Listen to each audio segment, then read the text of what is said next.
Hello and welcome to Friday with the Chakontas. I am Mr. Chakontas. And I'm Mrs. Chakontas. And we're back with FWTC Riyadh. Thank you so much for joining us today. This is episode 50. Yeah. Thank you to all of you who've been listening, tuning in. We're just excited to continue this journey with you all. If you're new, welcome.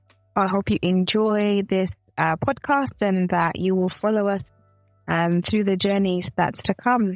Yeah. Yeah. And, episode 50. And like we said, what else where can they follow us? Sorry. Oh, yeah. They can follow us on YouTube here. It's probably where most people find us, but YouTube Music as well. Mm-hmm. We're on TikTok. We're on Facebook. We are on Instagram. I always want to say Twitter, but no, we're not on Twitter. Yeah. But yeah, those are our main platforms, and Spotify as well. Yeah, so follow us on those, and the exclusives, we get them on YouTube. So on Friday. Much as we haven't been as yeah, the last couple weeks. Months. Oh, that's true. Actually, we started in June because we had a break. That was an intentional break, though. And then we just haven't been as consistent. But hopefully, things will change. Yeah, hopefully. Yes, be gracious with that on this. Yeah. So, what do we have for this episode? Well, the story is short, but I think the content and the depth and the discussion is going to be interesting and a bit deep. So it goes like this. Yeah. My mother has an issue with the family of the woman I want to marry. To me, my interest is just in this beautiful woman who has proved beyond doubt that she can make a good wife. However, my mother is totally against this potential union, only saying, not that family. What should I do? Please advise. Yeah. Do you want to start first? No, thank you. You go ahead. There are two ways of how we can see this. So there's nothing wrong with a suggestion of parents saying that they would prefer you getting married to somebody else. I think the level of wisdom that comes with that, in the sense of they understand, they've been around for quite some time, and them being around for quite some time comes with a level of wisdom maybe we do not have. And through that, we can see that we need to understand why they are saying not that family in general. So we have to be able to get more information before we can make a decision, because there's a level where, like us as believers, we're also called to obey our parents. But then there's the other side of where we're saying this is the decision you are making, and where you are saying this is a lifelong relationship. But as much as we think that way, one thing we've learned is that in relationships, you don't live isolated. As much as we're trying to say we don't want to, even though that family is a bad family, you still have to interact with them. So there has to be a level of wisdom of saying, if that family is a very difficult family, maybe those will be the things that will come with the fight. There will be fight in your marriage. So you have to gauge, is it just you being blind to the side of, I love this girl, but is she also showing that she understands the complexity of her family and she is able to put her foot down on certain things that she needs to put her foot down on, because her family's behavior can sieve into the relationship of the marriage. So we have to gauge on those situations. And also for you, when you're making that decision, you also have to come with the aspect of wisdom and saying, if that is the situation of where you have to count the cost. And you getting married to her may mean it may not be as much as in doses. It may come, the difficulty of that family may come in doses. So you have to say, how do I navigate that in the best possible way as a believer? But I don't think it's grounds for us to just say, because she's got a difficult family, then don't get married to her. My analysis here is that I'm trying to find, is it unbiblical for them to say not that family? Because there's some parents who basically, like, I think there's been a debate I used to have a long time ago about race. where some people say, don't get married outside your race. And it now becomes an issue of when we start to do that, we are going against the issue of what the Bible basically says, we are one in Christ. If I find a sister who's from a different race, does that mean that now I can't get married to her? Because what the commitment we have is based on our relationship with Christ. And that is what unites us. But we also have to be understanding that the unity that we have may also come with different backgrounds, and we need to understand each background as we are getting married. But I don't think when people just say, don't get married to that race, I think it's unbiblical and it's sinful if people are doing that. Before I continue, maybe you can give your points. Yeah. No, I agree with you. I agree with what you're saying. You've raised quite a lot of valid points. Yeah. I think it's really difficult in a situation where you found somebody that you want to marry. You ideally want your parents, your siblings, your family to be for you, to also to be in agreement. Yeah. But there are times where there might not be in agreement. But I think in this situation, I think this is one of the better positions to be in. Not that it's great. It would be different if there was, if the mum, not that it would be, well, it would be a bit more difficult if the mum was saying, not that woman. Is it the mum was saying that? Yeah, he said my mother. So, it would be more difficult if it was the mum who was saying, no, not that woman. Yeah. And I think it's a little bit easier in this situation if it's the man, if it's about the family. Okay. I don't know, easier is not the right word to say, but my point is... No, are you saying it will be much easier if it's the woman, not the family? No. I'm just saying it's not as complicated. It is complicated, but it's at least if the mum is not saying no to the woman. Yeah. It sounds like actually there's a high chance that this woman that he's met generally is a good person, and he's approving of this woman, and perhaps even the mum approves of this woman. It's just the mum, or the mum would approve of this woman if it's just the mum is now looking at the family as well. And because of the family, the mum is saying no. But I don't know, because the only information we have is the mum is saying not that family. And obviously that woman is part of that family. But I think in this situation, sometimes when love is so nice and sweet and you found the right woman, you want to, or the right man, you want to rush in and you want to be like, well, it's the right woman. I'm not marrying the family. I'm marrying the woman. Or I'm marrying the man. Because this could be vice versa. But I think in such situations, the majority of the time, your parents do have your heart, like you, they have your best interest at heart. Yeah. So in such a situation, I'd want, because he's saying, what's the advice? I'd want him to take a step back, not a step back from like the relationship, just really ask the mom, what is it about this family? Because I think the older we get, the more we realize that when we're younger, and sometimes, especially in our African context, I would like to say, well, let me not say African because there's loads of African countries. I'm from Zambia and I grew up more in the Zambian culture. I think, as much as you're marrying the woman or the man, family plays a big part in marriage. Not just when you get married, but even when you're married. So it would be really important to take a step back and try to understand why your mother is saying that. Not for you to now say, no, I'm not going to marry the woman, but for you to sit down and, like you pointed out, some of the potential challenges you might find. So what is it about this family? Is it that they are Christians and your mom is not a Christian and doesn't agree with it? And maybe your mom practices some next kind of stuff that she should not be practicing. Or is it the other way around, that the family actually, your mom is a Christian and the family are not Christians and they practice certain things that are scary, and obviously you need to be mindful of that. Is it that there's certain things that go on in that family that, because where you come from shapes the person that you are as well. But it does not mean that because your mom is like that, your dad is like that, your aunties, your uncles are like that, that's who you are also. But it would be important for him to really understand.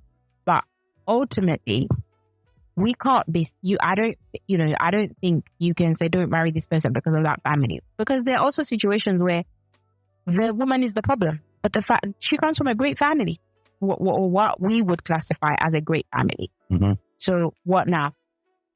So in this situation, it sounds like he's really found a good woman. And I think this is where you strip it back and you say, okay, we are trying to create a home for ourselves. I want to create a home with this woman. Let me understand, what is it, where does she come from? Because family is important. Where does she come from? What are some of the values? What does this mean? But what does it mean for us? Going forward, some of these things that, you might learn from family, it's not everything that you're going to take with you going forward. Yeah. So I'm just trying, I think me going round and round in circles, I'm just trying to say, do not dismiss what your mom is trying to say. Mm-hmm. But I don't think that is grounds for you, especially with the woman that has been described, for you to say, I will not marry her. Yeah. But I would say, be at alert and try to understand where your mom is coming from. But I think the challenge comes in where I think sometimes our family or our parents might start saying, don't marry her. So if you marry her, for example, I'm not coming to your wedding. If you marry her, I don't give you my blessings. Yeah. If you marry him, we are not, do what you want. But if anything happens in your marriage, don't come to me and come, and I think that's where it becomes messy. And I think you need to allow people to make the choices that as parents, we need to be able to advise our children. But sometimes they might make decisions that are not something that we're happy with or we would want them to, but still support them in that decision, especially a decision like this. Because it's not like he's being sinful. He's just saying, I have found a good woman and she seems good. And yes, I think sometimes we get torn in between because now you have your mother was now saying, you're now thinking, how do I honor my mom and my dad? The Bible says I should honor my parents. Mm-hmm. But in this situation, I want to honor them. But at the same time, I don't think that the reasons that she's giving me, I agree with. I found a good woman. Mm-hmm. Mm-hmm. Because I don't think you can always get that package where everybody is happy. You found the right family, you found the right woman. There's always something there. Well, not always. I think there's always an area of where you have to compromise a little bit. I understand what you're saying, but I think it also depends on how you address, how does respect look like in the sense of when the parents say no. And I think maybe that's where maybe people have to gauge and see how does that, because I think maybe for us what we say is maybe because we've seen biblical truths that basically give us license to get married. So now it becomes, nope, I'm not going to do that and I don't really care. That's the way it may come out. But I think there has to come a point, maybe you also need to gauge and say, I've tried the best I can on this situation. And with good conscience, I just have to make a choice. And I think sometimes those choices are things that you have to live with. If it means that your family won't be there for a wedding, which is sad, but yeah, you have to see what the Lord is directing you, and maybe it's also a mission field for you to get married. And so like there are some people who like come from different religions, and from different religions maybe they get saved and they want to get married to somebody who's a Christian. Then some parents will, even though they don't believe in those things, so are we going to now say that they should just listen to their parents because their parents have affections for a different religion? I think that's different because the Bible is talking about honor your parents in the Lord. So their Lord is very different Lord. So I think that's a very different example because yes, generally we should still try to honor our parents even if our parents are not Christians. But I think that one is a bit easier to get out of or to find a justification, because if my parents are, I don't know, Buddhist or something like that, and I'm a Christian and they're telling me I don't know, maybe, I find that a little bit, if they're not Christians, it's a bit hard. It's a bit easier to kind of use that and be like, but then I get what you mean as well, because they are still your parents and they're still trying to guide you, and just because they're of a different religion does not mean you're not going to respect them any less. It's just that there might be some practices that they might try to put on you that you're like, no, these are not Christ-like and these are not Christian values, and I will not follow. But no, they are. It's not just like religion. There's just even within the same religion, we have culture. I think maybe that is one that you can talk about in terms of like tribes. Yeah. Sometimes there is this tribal thing where people we all say we're Christian, but then your parent would say, no, don't marry them because they're of this tribe. And again, that you're Christians, and it's like what you were saying about in Christ, we're all one. It's the same thing as race, trying to discriminate. We're not discriminated with Christ based on race, based on basically ethnicity or anything. Basically, we're not discriminated against. But I do think that there is power in, not power, I do think it is an important thing, and I think it brings a lot of tension, and I can understand why this guy is so, well, I don't know if it's true, but I can imagine him being really distressed and stressed by it, because you can imagine your mom is just saying, no, not that family. But maybe what if she knows something about that family that maybe it was supposed to be kept a secret? But then again, if you're going to say, you're going to have to either tell the truth or let me marry them. Like maybe she found out something so deep. But I'm just trying to figure out what could be so. There are some deep family secrets, to be honest, but that does not necessarily mean it is that woman. Yeah. No, but I understand on your side of where you're saying that. But I think this is also maybe a conscious issue, because I've seen like some stories where like some parents would just say like the girl will bring a guy home, and the parents would just say, no, not that guy, and the girl has to listen. I've seen in certain instances where the lady had listened and said, no, my parents don't approve. So are we saying they're wrong based on because you've brought somebody saying he's a believer, he's done everything, I've seen him in the context of the church, he can lead me and everything, but I know the approval of my parents is something that has not passed. Yeah, I think that's a tough one, because that can happen. I think, that's what I was saying at the beginning. I'm like, this was a bit easier because you found the right spouse. But I think what happens if your parents do not approve of your spouse? And I think, again, you have to listen and take a step back to listen, to analyze, to understand.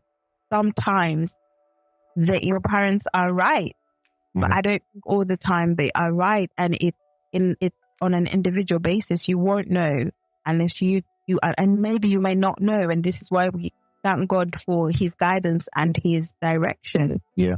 Understanding, God help me, and maybe seeking counsel from other people, from elders in the church, from other family members that maybe you're close to, who will be able to use biblical principles to guide you and to help you. Because it is possible. I mean, if our children came to us and said, Mom and Dad, I want to marry this child, this woman, or this man, and we didn't approve, we would tell them. But at the end of the day, I would say, well, I don't think you should marry this person because of A, B, C, D. But ultimately, if my child says, well, Mom, I think my job is not, I can't force your hand, because lo and behold, something happens and you're like, oh, you are the one who chose this one for me. I'm like, no. I said, I'm going to give you the pros and cons. I think he's a good guy because A, B, C, D. At the end of the day, this is your choice. You give them the freedom to choose, so that when things happen, and they will happen because nothing is smooth, when things are tough, someone could always go back and say, I chose. That when we go through difficult times, I don't go through and think, oh, my mom said Tamela was a good guy. My mom said, no, Tamela was not a good guy. Like, I don't go through anything else. I go through, I chose this man. And, me and Lydia laugh about it all the time. Whenever we're like, okay, yeah. I'm like, well, can I say that? Yeah, I can. We always crack a joke, but why are you looking at me? Come and listen to Lydia and I's not podcast, but YouTube channel. We tell truth there. That was 2019. But so me and Lydia joke about it and say, well, look, whenever we go through tough times, or we're we're trying to encourage each other, we always laugh and poke each other and be like, we walked down the aisle, didn't we, babe? Yes, we did. So we can do this, and we pray together and we encourage each other and we laugh about it. But we both know that we made that conscious decision that this is my man. This is the man I was going to marry. And I think that's something that you can hold on to as an individual and think, I have made that choice.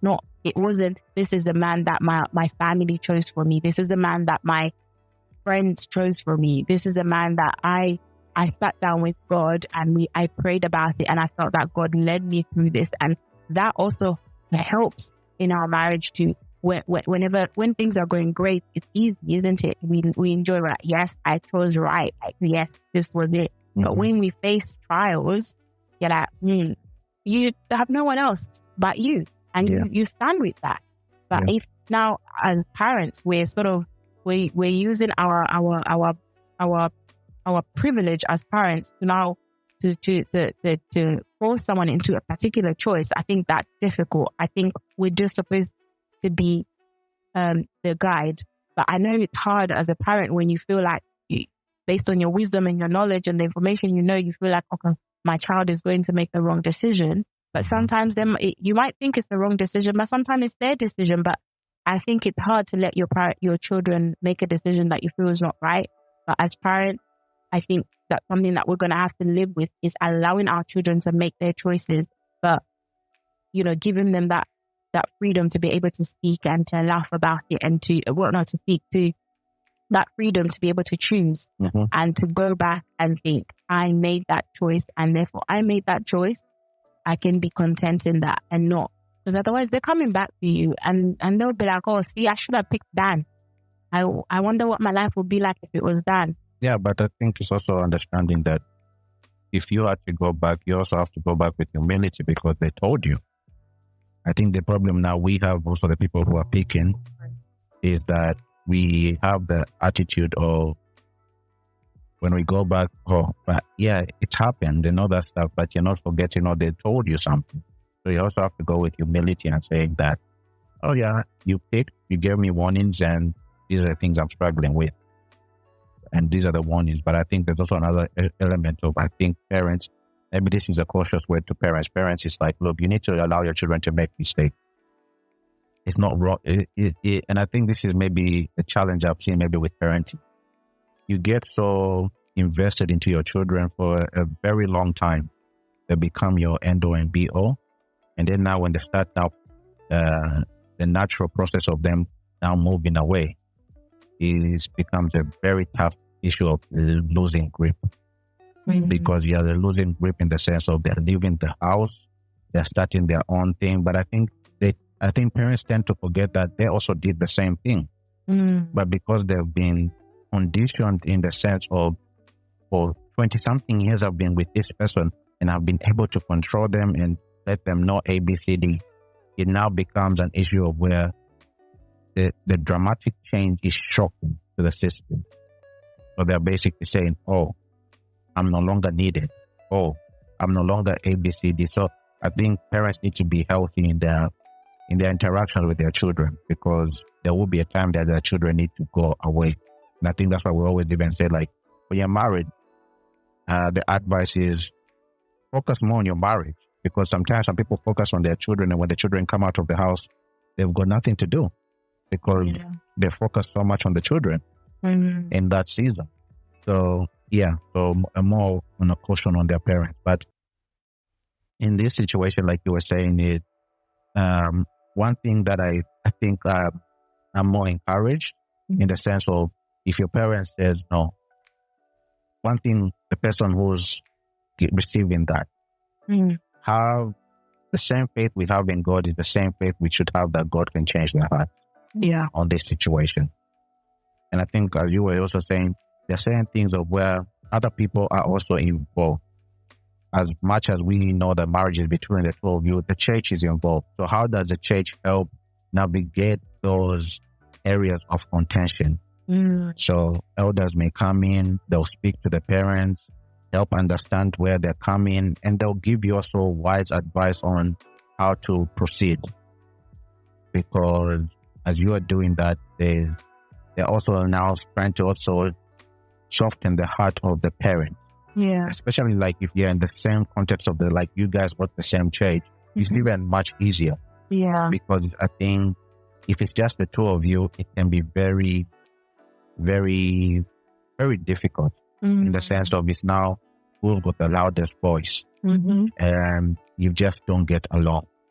But then when people come and sit you down and say, this is how this needs to be done, this is how whatever, because once we see this when, especially, I might be being subjective or objective. I wanted to say, especially for the ladies, it's very, when the time comes, you see how parents are very, this needs to happen. And then the girl is also on the side of, I don't want to do A, B, C, D. I just want this and that. I don't know if it's only girls, but I think it's also guys. It's female people too. Yeah, so I may be on board. I maybe You're being biased. I don't know why. I don't even know why you're giving that. I'm surprised that what you're giving that, and I'm like, that happens both ways for sure. And I think we've definitely lived it to have seen it. But I think the strongest voices are probably women. That's what I mean. But maybe, actually, I think you're right. I think you can say, if you're going to say mothers, because then, yes, that's correct. I thought you meant as in women, as in the girl's side. But if you mean women, as in the like, for example, the man's mother and the woman's mother, yes, they tend to have a louder voice when it comes to marriage, as well as, saying things like not that family or don't do, like they tend to be a bit more vocal when it comes to this situation. But I don't think it is just the mothers to the women. I think it is both the mothers to the women and the mothers to the men. Yeah. But I wonder, actually, even though you made that, and I wonder if it's more the mothers to the men. To be honest, I wonder. I don't know. I wonder if it's more the scenario he's talking about. More mothers to the men who are more particular about the family. About the family they get married into. Yeah. About the man, the woman that their son is going to get married in. The woman's family. Like, so basically this situation, I wonder if this situation is more common than the opposite, where it's the mother who is more concerned about her daughter getting married to a particular man's family. I think maybe they worry more about the man. I don't know. I don't have enough statistics or enough examples to make that statement for me to cling on to it so much. But I do see something about male mothers being quite particular, especially because this is something that us women or women in marriages, it's that thing where it's usually, the statement where people think or struggle or, when you, it's not all mothers-in-law and it's not all stepmothers, but it's like society, these things that we have, these views that we have of mothers-in-laws, but it's usually like mothers-in-laws of the men. Normally mothers-in-laws of the women. The society one, I think. But yeah, I think you're digressing. No. Yeah. No, I think, okay, I agree with you that I'm slightly digressing, but I'm struggling to make the point. I can see the point in my head, but I'm really struggling to put the pins together to make a sentence coming out of my mouth. But I hope that if there's someone who's listening, they can see where I'm coming from. What I mean is, like, this scenario that's been painted is a man who is the mom who is more concerned about the family into he is married into. Maybe you come more context with that. I've given an example, and I think the example I gave you was the lady. The mother is the one who said, I don't want you to get married to that man. Oh, okay. So then, but then again, different. It's mothers. Maybe as women are just a problem in general. Yeah, and I think that's that. And we talk a lot. And I think that's one of the things. Maybe I think it's good. It's harder, especially if somebody is growing up from a single parent home, especially when the mother is being very involved. and the mother has to play both. She also has to play the father role. That's Either father and mother. Father and I mother. think they're a bit more Overprotective. And I think they do not know when to gauge or how to release that control. And I think that's just by default of them being in a single parenthood. Regardless of how that happens, it can happen through death, or it can happen through them not marrying, separation or anything like that. Or not be married. Yeah, and those are harder ones. Yeah, I can concur. But I think in the other situations, I think even in married couples, they may be like that. But I think it's easier for them to be. The only way that can come out of my mouth is Yeah. Oh my day. What? Give me a better. Oh my day. Give me a better. I don't know. You said we are starting to pain. No. Okay. However, I do agree.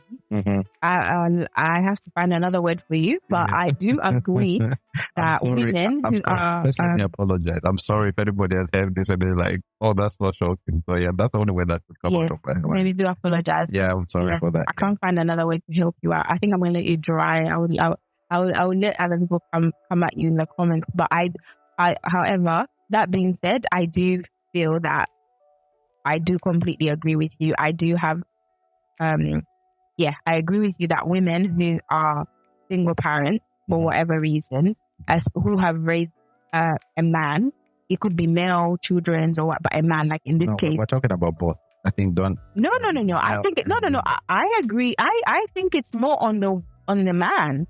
No, I'm saying I've seen it on both sides. You've seen it on both sides. No. I think I think it's more so, especially because especially so in the man. So although you're saying you've seen it in both sides, I have not seen enough to be able to make a conclusion that's based on statistics. Mm-hmm. But I think that it's stronger or more so in a single household that has raised a male child. What was the point again? What's stronger? They have a stronger voice and also in saying who they want that man to marry. Yeah, they're very not only stronger voice, but they're vocal. That's the word. They're more vocal and expressive, and you want to say controlling, not controlling, a stronghold on their children and their children's decisions, to the point of where it's very hard, because that's the only way that they've been forced to be like that over the years.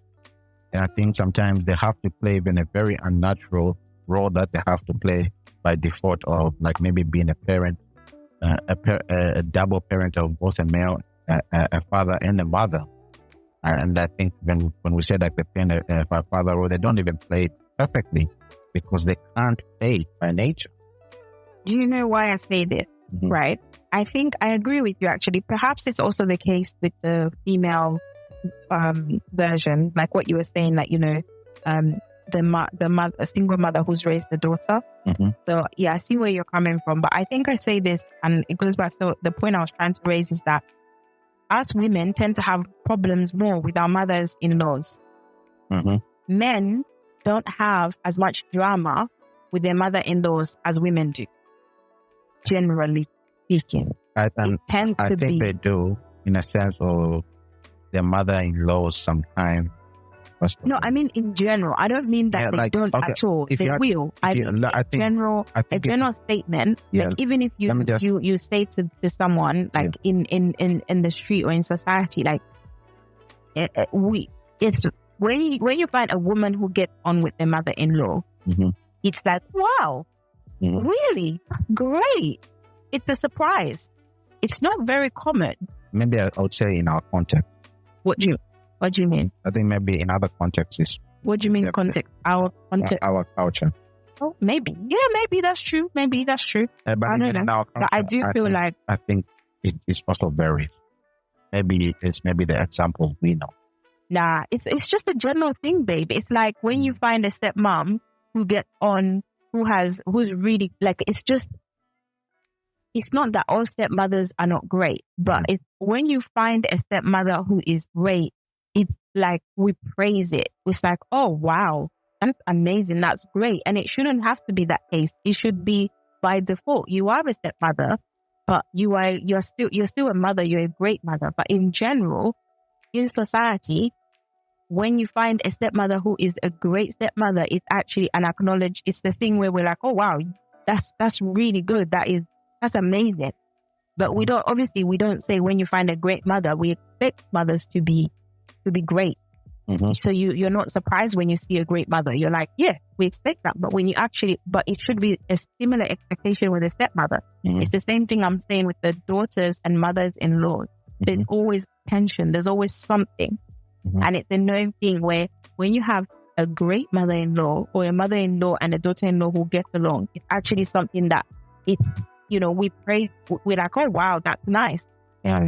Whereas you don't get that thing in where you're like, oh, a son and a mother-in-law, like it's not a known thing that they will not have a positive relationship or they'll have a negative.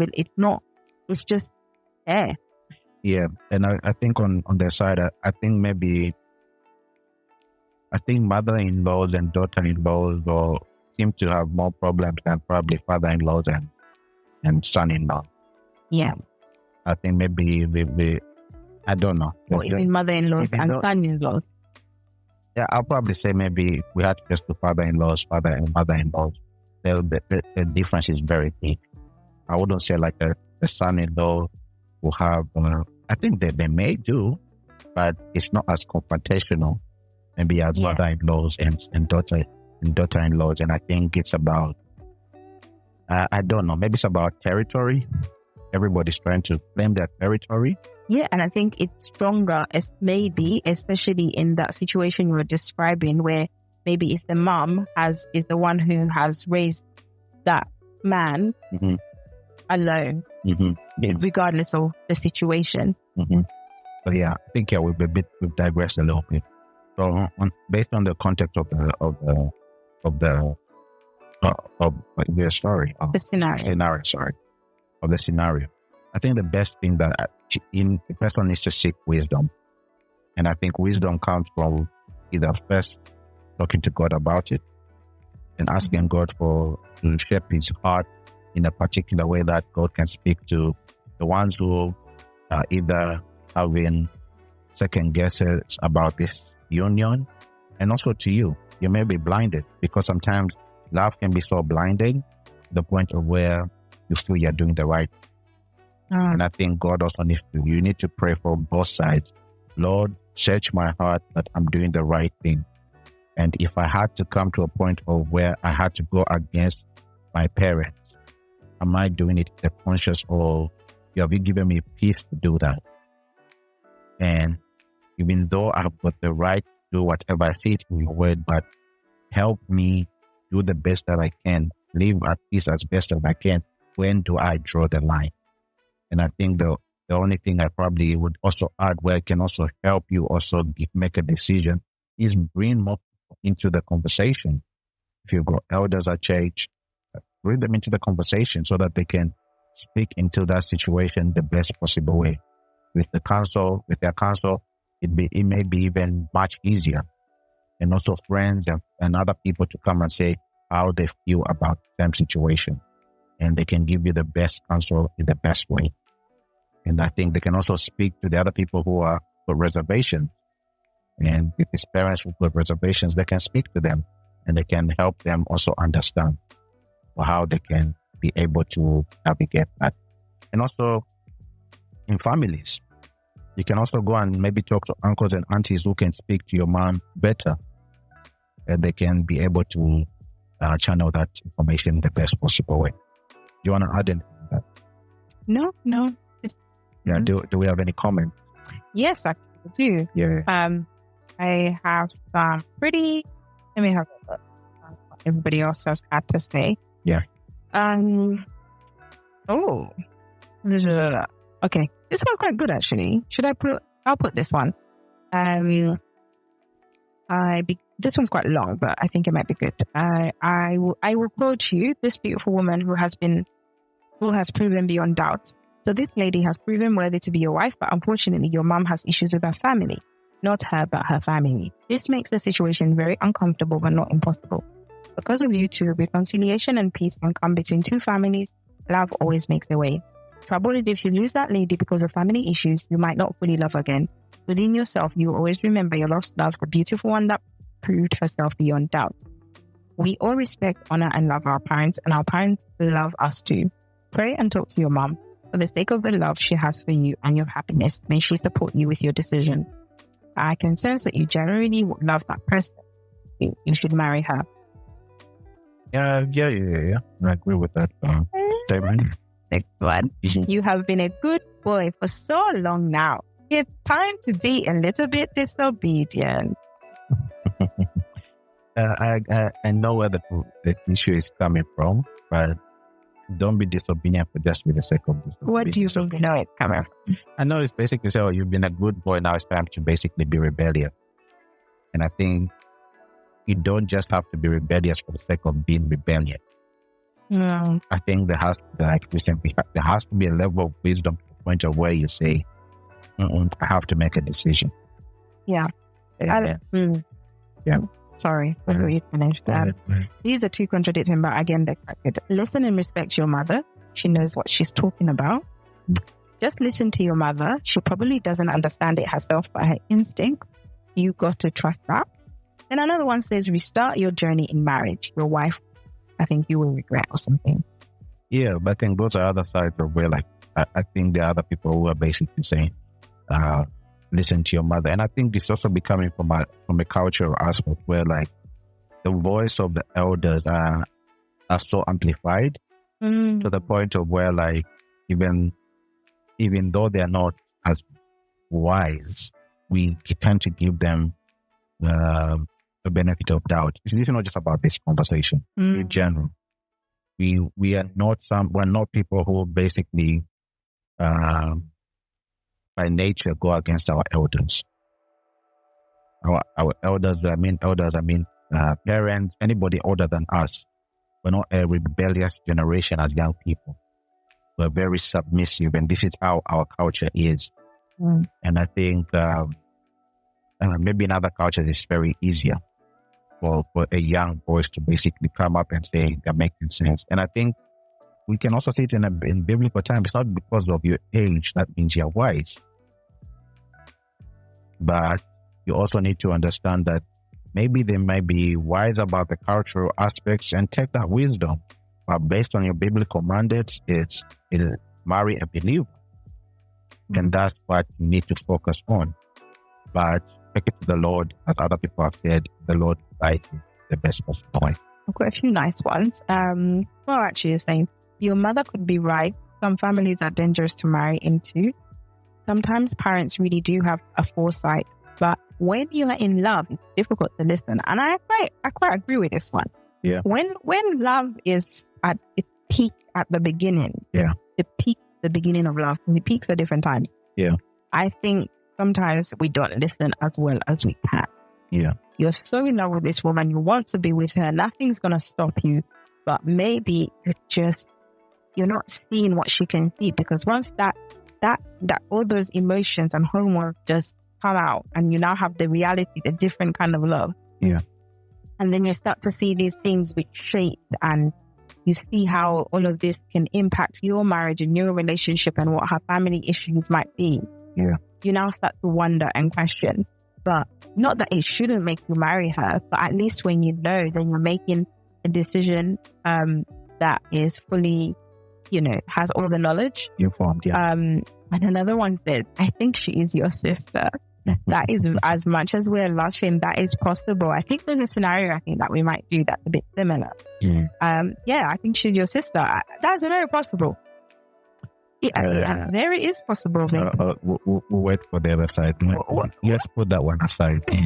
We'll wait for that. Another story. Listen to her. She knows what she's talking about. You know what? A lot of people are saying, listen to your mom. This one says, listen to her. Listen to your mom. Listen to your mom. Believe her. And I think it's also... Listen to your mom. Listen to your mother. Wow. That's what I was saying. It's like, it's based on the culture where we come from. And I think maybe because we I think me and you probably have been a bit westernized in our way of thinking. But I think people maybe who are growing from our heritage, where we come from, this is by default, we don't do that. We don't go against our elders. Mm. And even when it comes to the sense of marriage, we watch this, we submit. And I think it can be good and bad. Remember when we got stories where like the mother is now making plans for how to drive the narrative of the marriage. The point of where like we've had stories of where the mother is sending the sister and all those because then I think now because that's your parent, you can't even judge them and tell them what you're doing is wrong. And I think that is when leadership and the elders in our community now have gone to a point of where they've taken their leadership to the point of even where they're doing very destructive things. Yeah. In the name of just them being elders. Yeah, but the thing is, the mom also, I don't think just saying don't marry into the family is good enough. I mean, you've got to give him more meat than that. Yeah, I think you can't, if he gets married and things are tough and he's like, oh, mom is hard, like I told you, what did you tell me? You just said don't get married into the family. You have to, if you're gonna, this is serious. If you're going to caution someone about making such a big step, especially that you're not agreeing, the mom, as mothers, you owe it to your children to explain. Yeah. Otherwise, it's not fair. You can't just expect him to just say, oh, I'm going to listen to you. This is his choice and his life, and he's allowed to make decisions that are independent of you. Yeah. So if you really want him to understand, you have to. Otherwise, you're going to have to stick with whatever secret that you might have, that you know, like this whole secret might be, you know, the mom knows a lot. You don't know what she knows. Yeah. But maybe the information she knows, she can't tell. But it's not fair. You can't now on one sentence or on a very short note, not that it's not good enough. I'm sorry. I think if you're gonna warn someone, you have to give more information than that. Okay. Yeah. Anything? One more? No, I think everything is. So yeah, I would like to hear what you guys think about this scenario, and yeah, like this one. Oh, sorry, I've liked this one, which is what you said before. So check your mother too and find out why she says so. A lot of parents might have some behaviors that we tend to brush off. A lot of parents may have some narcissistic behavior we tend to brush off. A conversation most adult children aren't ready to have. That is a good point. Yeah, but I think sometimes our parents might not. But I think you have to do it in wisdom. I think sometimes we tend to, even when we've got bad parents, it now gives us license to be disobedient and what's the word?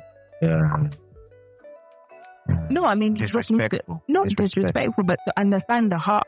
Because not all, like you said before, just now, not all parents have the heart for you. Yeah, and I'm saying and I think that's why we need to check them. Well, we're not checking them, but we need to check them in the most respectful way. Like I think the best way we need to do that is say, no, I'm not going to do that. And then when you become an adult, I think this is why we have to understand where honor and what's the other one? Follow whatever the difference between honor and follow whatever your parents are saying. I think honor can be in a very different way. You can honor your parents by being a good citizen, by doing the best thing that you were, raising your kids. That's honoring your parents. Mm-hmm. But it doesn't mean that now honor means you need to listen to everything that your parents say. Even when you can honor them even in disagreement. Yeah. And trying to say, no, I can't do that. And also just give them the clarity of, you're my parent and I respect you. But I've got a higher authority, even the way you speak to them. Because, so it's not that honor means listen to everything that they're saying. Yeah. Yeah. Because you're called to honor them as you honor the Lord. Mm-hmm. Yeah. So, we'll end there. And then, like we always say, if you've got any comments or any suggestions, put them in the comments, and I would like to hear what you guys have to say. Like we always say, like, subscribe, and share. And until next time, take care and God bless. Bye-bye. Bye from her. Thank you. Bye.